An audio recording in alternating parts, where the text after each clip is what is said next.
کعب بن اشرف کون تھا؟ اس کی سازشیں مسلمانوں کے خلاف کیوں تھیں؟ اس رات کے پس سے پردہ کیا واقعات تھے جو محمد بن مسلمہ اور ان کے ساتھیوں کو کعب کے قتل تک لے گئے؟ کیا کعب کی موت مسلمانوں کے دشمنوں کے لیے ایک سبق تھی یا مستقبل میں مزید چیلنجز کا آغاز؟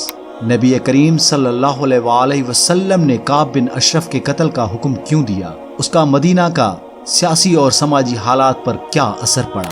کیا کعب بن اشرف کے قتل کو ایک ضروری اقدام سمجھا جائے گا یا ایک قتل کا متنازع فیصلہ؟ یہ وہ سوالات ہیں جو اس رات کے گمبھیر ماحول میں گردش کر رہے تھے، اور ان کا جواب صرف وہ جانتا تھا جو اس سازش کا حصہ تھا یا وہ جو اس رات کا گواہ تھا۔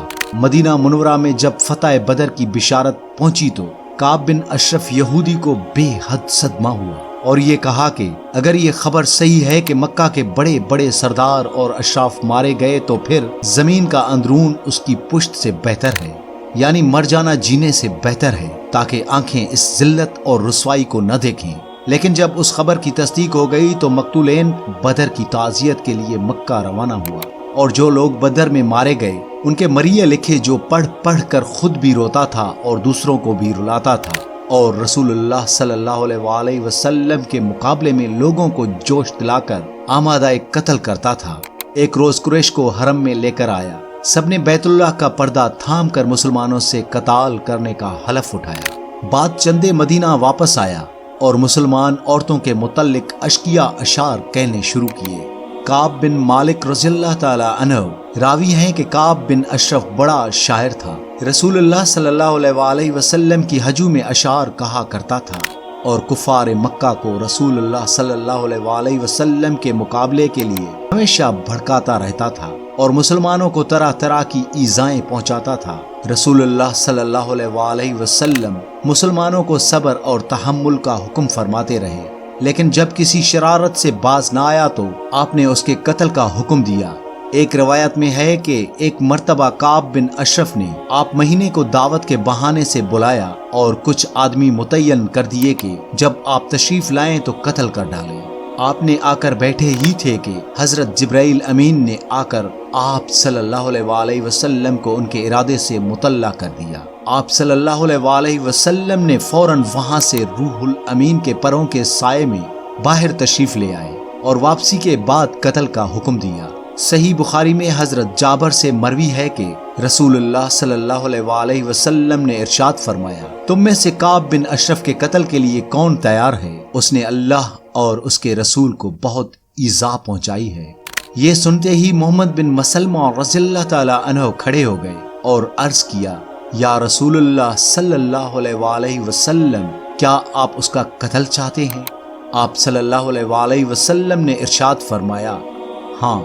محمد بن مسلمہ نے عرض کیا، یا رسول اللہ، پھر مجھی کو کچھ کہنے کی اجازت دیجیے، یعنی ایسے مبہم اور تعریفی کلمات اور ذو معنی الفاظ کے سکون جن کو سن کر وہ بظاہر خوش ہو جائے۔ آپ صلی اللہ علیہ وآلہ وسلم نے ارشاد فرمایا، اجازت ہے۔ محمد بن مسلمہ رضی اللہ تعالی عنہ ایک روز کعب سے ملنے گئے اور اثناء گفتگو میں یہ کہا کہ یہ مرد یعنی رسول اللہ صلی اللہ علیہ وآلہ وسلم ہم سے فقراء و مساکین پر تقسیم کرنے کے لیے صدقہ اور زکوٰۃ مانگتا ہے، اور اس شخص نے ہم کو مشقت میں ڈال دیا ہے۔ بے شک یہ چیز حریص اور طامع نفوس پر بہت شاق اور گراں ہے، لیکن مخلصین اور صادقین کو صدقے دل سے صدقات کا دینا اور فقراء و مساکین کی اعانت اور امداد کرنا انتہائی محبوب اور غایت درجہ لذیذ ہے، بلکہ خدا کی راہ میں مال نہ خرچ کرنا ان پر شاق اور گراں ہے۔ میں اس وقت آپ کے پاس قرض لینے کے لیے آیا ہوں۔ کعب نے کہا، ابھی کیا ہے؟ آگے چل کر دیکھنا، خدا کی قسم تم ان سے اکتا جاؤ گے۔ محمد بن مسلمہ نے کہا کہ اب تو ہم ان کے پیروکار ہو چکے ہیں، ان کا چھوڑنا ہم پسند نہیں کرتے، انجام کے منتظر ہیں، اور دل میں یہ تھا کہ انجام کار اللہ اور اس کے رسول کی فتح اور دشمنوں کی شکست یقینی اور محقق ہے، جس میں شبے کی ذرا برابر گنجائش نہیں۔ اس وقت ہم یہ چاہتے ہیں کہ کچھ غلہ ہم کو بطور قرض دے دے۔ کعب نے کہا، بہتر ہے، مگر کوئی چیز میرے پاس رہن رکھ دو۔ ان لوگوں نے کہا کہ آپ کیا چیز رہن رکھوانا چاہتے ہیں؟ کعب نے کہا، اپنی عورتوں کو رہن رکھ دو۔ ان لوگوں نے کہا، اپنی عورتوں کو کیسے رہن رکھ سکتے ہیں؟ اول تو غیرت اور حمیت گوارا نہیں کرتی، پھر یہ کہ آپ نہایت حسین و جمیل اور نوجوان ہیں۔ کعب نے کہا آپ اپنے لڑکوں کو رہن رکھ دو۔ ان لوگوں نے کہا یہ تو ساری عمر کی آر ہے، لوگ ہماری اولاد کو یہ طعنہ دیں گے کہ تم وہی ہو جو 2 سیر اور 3 سیر غلہ کے معاوضے میں رہن رکھے گئے تھے۔ ہاں، ہم اپنے ہتھیار تمہارے پاس رہن رکھ سکتے ہیں۔ اکرما کی ایک روایت میں ان لوگوں نے یہ کہا کہ ہم ہتھیاروں کے کس درجہ محتاج اور ضرورت مند ہیں، لیکن ہاں یہ ہو سکتا ہے کہ ہتھیار آپ کے پاس رہن رکھ دیں۔ لیکن یہ ناممکن ہے کہ عورتوں اور بیٹوں کو رہن رکھ دیں۔ کعب نے اس کو منظور کیا اور یہ وعدہ ٹھہرایا کہ شب کو آ کر غلہ لے جائیں اور ہتھیار رہن رکھ جائیں۔ حسب وعدہ یہ لوگ رات کو پہنچے اور جا کر کعب کو آواز دی۔ کعب نے اپنے قلعے سے اترنے کا ارادہ کیا۔ بیوی نے کہا اس وقت کہاں جاتے ہو؟ محمد بن مسلمہ اور میرا دودھ شریک بھائی ابو نائلہ ہے، کوئی غیر نہیں، تم فکر نہ کرو۔ بیوی نے کہا مجھ کو اس آواز سے خون ٹپکتا ہوا نظر آتا ہے۔ کعب نے کہا کہ شریف آدمی اگر رات کے وقت نیزہ مارنے کے لیے بھی بلایا جائے تو اس کو ضرور جانا چاہیے۔ اس اثناء میں محمد بن مسلمہ نے اپنے ساتھیوں کو یہ سمجھا دیا تھا کہ جب کعب آئے گا تو میں اس کے بال سونگوں گا، جب دیکھو کہ میں نے اس کے بالوں کو مضبوط پکڑ لیا ہے تو فوراً اس کا سر تار لینا۔ چنانچہ جب کعب نیچے آیا تو سراپا خوشبو سے معطر تھا۔ محمد بن مسلمہ نے کہا آج جیسی خوشبو تو میں نے کبھی سونگھی ہی نہیں۔ کعب نے کہا میرے پاس عرب کی سب سے زیادہ حسین و جمیل اور سب سے زیادہ معطر عورت ہے۔ محمد بن مسلمہ نے کہا کیا آپ مجھ کو اپنے معطر سر کے سونگھنے کی اجازت دیں گے؟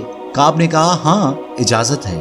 محمد بن مسلمہ نے آگے بڑھ کر خود بھی سر کو سونگھا اور اپنے دوستوں کو بھی سونگھایا۔ کچھ دیر بعد پھر محمد بن مسلمہ نے کہا کیا آپ دوبارہ اپنا سر سونگھنے کی اجازت دیں گے؟ کعب نے کہا شوق سے۔ محمد بن مسلمہ اٹھے اور سر سونگھنے میں مشغول ہو گئے۔ جب سر کے بال مضبوط پکڑ لیے تو ساتھیوں کو اشارہ کیا، فوراً ہی سب نے اس کا سر قلم کیا اور فوراً بلا کسی تاخیر اس کا کام تمام کیا، اور اخیر شب میں رسول اللہ صلی اللہ علیہ وآلہ وسلم کی خدمت میں پہنچے۔ آپ صلی اللہ علیہ وآلہ وسلم نے دیکھتے ہی یہ ارشاد فرمایا جس کا ترجمہ ہے ان چہروں نے فلاح پائی اور کامیاب ہوئے۔ ان لوگوں نے جواباً عرض کیا جس کا ترجمہ ہے اور سب سے پہلے آپ کا چہرہ مبارک اے اللہ کے رسول، اور اس کے بعد کعب بن اشرف کا سر آپ صلی اللہ علیہ وآلہ وسلم کے سامنے ڈال دیا۔ آپ صلی اللہ علیہ وآلہ وسلم نے الحمدللہ کہا اور اللہ کا شکر ادا کیا۔ جب یہود کو اس واقعے کا علم ہوا تو یک لخت مروب اور خوف زدہ ہو گئے، اور جب صبح ہوئی تو یہود کی ایک جماعت نبی کریم صلی اللہ علیہ وآلہ وسلم کی خدمت میں حاضر ہوئی اور عرض کیا کہ ہمارا سردار اس طرح مارا گیا۔ آپ صلی اللہ علیہ وآلہ وسلم نے ارشاد فرمایا کہ وہ مسلمانوں کو طرح طرح کے ایذائیں پہنچاتا تھا اور لوگوں کو ہمارے کبال پر برانگیختہ اور آمادہ کرتا تھا۔ یہود دم بخود رہ گئے اور کوئی جواب نہ دے سکے، اور بعد ازاں آپ صلی اللہ علیہ وآلہ وسلم نے ان سے ایک عہد نامہ لکھوایا کہ یہود میں سے آئندہ کوئی اس قسم کی حرکت نہ کرے۔ یا اللہ ہمیں دین کی سمجھ عطا فرما اور ہمارے دلوں میں اپنا خوف اور محبت پیدا فرما۔ اے رب کریم ہمارے دلوں کو پاکیزہ بنا، ہمیں غرور، حسد اور نفرت سے بچا، ہمیں اپنے بندوں سے محبت اور حسن سلوک کی توفیق دے۔ یا اللہ ہمیں ایمان کی دولت سے مالا مال فرما، ہمیں صبر و شکر کرنے والا بنا اور ہر آزمائش میں ہمیں ثابت قدمی عطا فرما۔ اے اللہ ہمیں دنیا کی فتنہ پروری اور فریب سے محفوظ فرما اور آخرت میں کامیابی عطا فرما۔ یا اللہ ہمیں حلال روزی عطا فرما، ہماری مشکلات کو آسان فرما اور ہماری دعاؤں کو قبول فرما۔ اے رحمان و رحیم ہمارے والدین پر اپنی خاص رحمت فرما، ان کے درجات بلند فرما، ان کی دعاؤں کو قبول فرما۔ یا اللہ جو بیمار ہیں انہیں شفا عطا فرما، جو مقروض ہیں ان کے قرضے ادا کر دے، اور جو پریشان حال ہیں ان کے دلوں کو سکون عطا فرما۔ یا اللہ ہمیں اپنی رضا کے مطابق زندگی گزارنے کی توفیق عطا فرما اور ہمیں آخرت میں جنت الفردوس کا مستحق بنا۔ اے اللہ ہماری زبانوں کو ذکر سے اور ہمارے دلوں کو اپنے نور سے منور فرما۔ اے رب کریم، ہمیں اور ہماری نسلوں کو دین پر ثابت قدم رکھ اور دنیا و آخرت میں عزت و کامیابی عطا فرما۔ اے اللہ، ہمیں دنیا اور آخرت کے ہر شر سے محفوظ فرما اور اپنے نیک بندوں میں شامل فرما۔ آمین یا رب العالمین۔